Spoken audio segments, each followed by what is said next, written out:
Bom dia, meus lindos do sétimo ano. Professor Douglas, mais uma aula de história aqui para vocês. E eu amei a nossa live de ontem, tá? Nós falamos das reformas protestantes, né? Nós falamos da situação da religião, da igreja, no período ali da Idade Moderna, tá? Aquela transição da Idade Média para a Idade Moderna.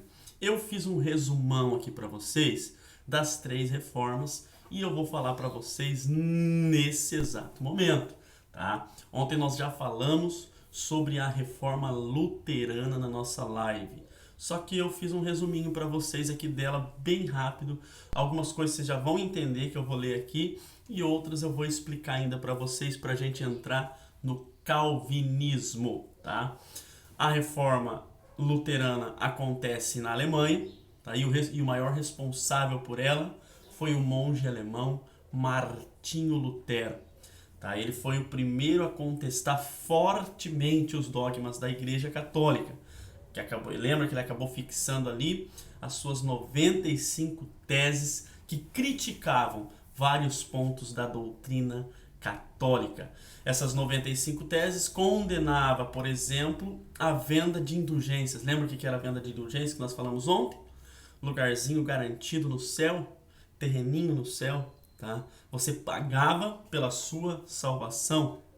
Então ele condenava fortemente, até porque Martinho Lutero, ele era um teólogo. Além dele ser monge, ele era um professor de teologia na Basílica de Wittenberg, tá? Martinho Lutero foi solicitado para desmentir suas teses, lembra? Que o Papa convoca ele e fala, ó, seguinte, se você desmentir tudo que você colocou lá nas suas teses, ainda a igreja te perdoa. Ela dá esse perdão. Senão você vai ser considerado um herege e você vai ser excomungado da igreja. Ele não aceita, tá? E ele acaba sendo excomungado da igreja, tá? Agora a gente vai falar de outra reforma. A gente vai falar do calvinismo. O maior responsável, João Calvino. E acontece na Suíça. Gravem bem isso. Luteranismo, Alemanha, Martinho Lutero. Calvinismo, Suíça, João Calvino. Professor Calvino do quê? Ele era calvo? Ele era careca? Nossa, que piada mais ruim, professor, para não falar bobeira na nossa aulinha gravada aí, né? João Calvino, ele acaba se inspirando nas ideias de Martinho Lutero. Na verdade, todas as reformas aí que eu vou falar, elas acabam se influenciando em Martinho Lutero, porém com algumas diferenças, tá, do luteranismo. Como, por exemplo, tá, no calvinismo, eles acreditavam na predestinação absoluta. Professor, explica para nós o que é a predestinação absoluta. Predestinação absoluta era mais ou menos assim, ó. Até hoje, algumas igrejas seguem isso, que vêm do calvinismo, como por exemplo a presbiteriana. Eles acreditam o seguinte, que as pessoas já nascem predestinadas à salvação e predestinadas à condenação eterna. Como assim, professor? Explica melhor isso para nós, porque ainda não ficou bem claro. Vou explicar com exemplos, tá? Você nasce, você pode levar uma vida torta a vida toda, você pode fazer tudo que tem de errado, mas se você é predestinado à salvação, vai chegar lá no final da sua vida e você vai de alguma maneira receber a salvação. Se você é predestinado à condenação, vai ser o oposto aí. Você pode levar uma vida correta, uma vida certinha, sem pecado, que vai chegar lá no fim da vida, você vai fazer uma caquinha e aí sim você vai ser condenado. Então esse era o ponto central, tá, da doutrina calvinista ali, mas os outros pontos todos batia bastante com o luteranismo, tá? Eu fiz um resuminho aqui para vocês, só prestem atenção. Na Suíça, o teólogo cristão francês João Calvino começou a reforma luterana na década de 1530.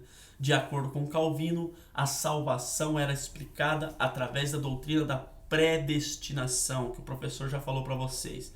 Salvos e condenados já estão escolhidos por Deus. O trabalho justo e honesto é valorizado, sendo que o sucesso pessoal e profissional advindos desse trabalho é um dos indícios de acordo com os calvinistas. Até porque a Igreja Católica na época condenava o acúmulo de capital, o acúmulo de bens. E João Calvino fala que não, se isso for um fruto do trabalho pessoal da pessoa, então não tinha problema nenhum essa pessoa se favorecer, né, com esse dinheiro e tudo mais. Isso ele ganhou a atenção de muitos nobres da época. Ele ganhou a atenção, tá, de uma classe social que surgia, que eram os burgueses, que estavam enriquecendo com o comércio, porém a igreja condenava tudo isso. Então, por isso que João Calvino acaba ganhando, tá, muitos seguidores aí. Essa crença calvinista atraiu muitos burgueses e banqueiros para o calvinismo. Muitos trabalhadores também viram nessa nova religião uma forma de ficar em paz com a sua religiosidade. Tá? Então isso que o professor falou agora foi o calvinismo. Só recapitulando: luteranismo, Alemanha, Martinho Lutero.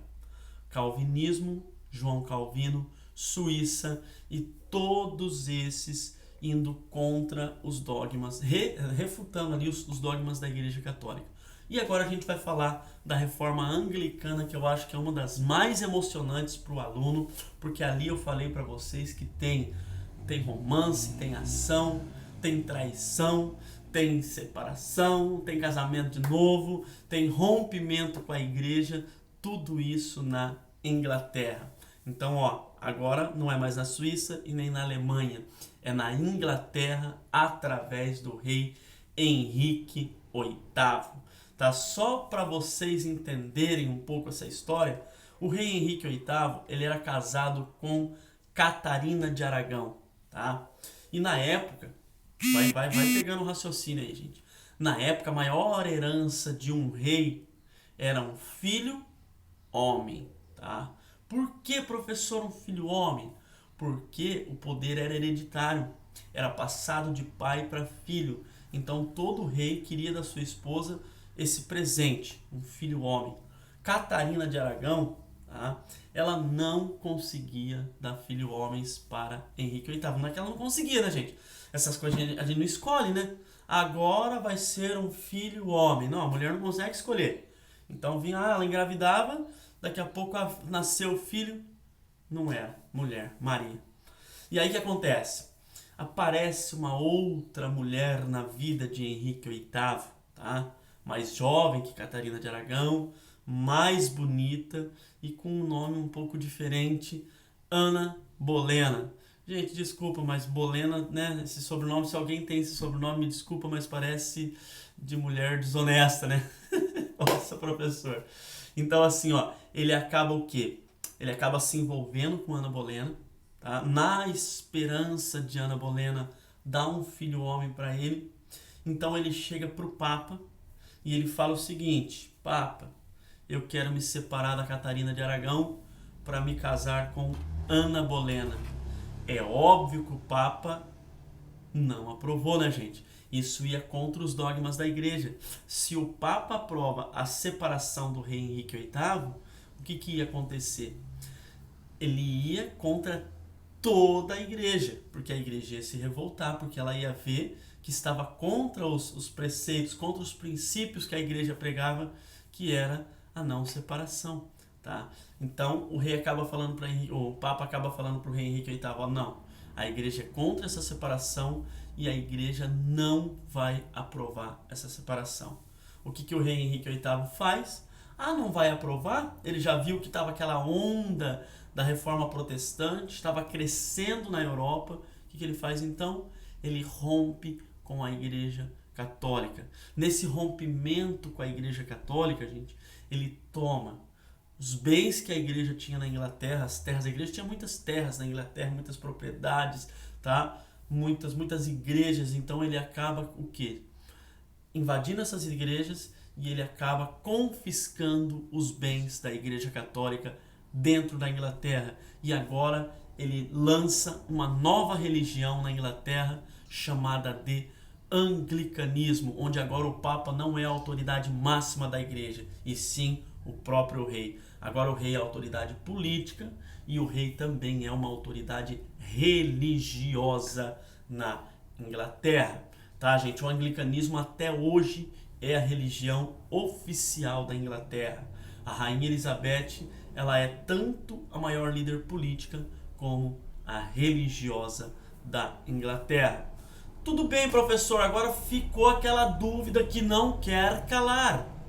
Ana Bolena deu um filho homem para o rei Henrique VIII ou não? Só dei aquele suspensezinho para ver se vocês... Mas, gente, ela não deu um filho homem para Henrique VIII. Quando ela engravidou, o rei ficou todo esperançoso e quando nasce uma menina.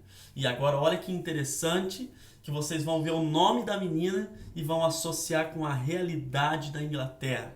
Porque na Inglaterra o poder era assim, gente, eram dinastias, tá? Dinastias que tomavam o poder e aí era hereditário, eram famílias importantes que tomavam o poder e daí o poder era hereditário, passava de pai para filho dessa família, tá? E olha quem que foi a filha do rei Henrique VIII com Ana Bolena.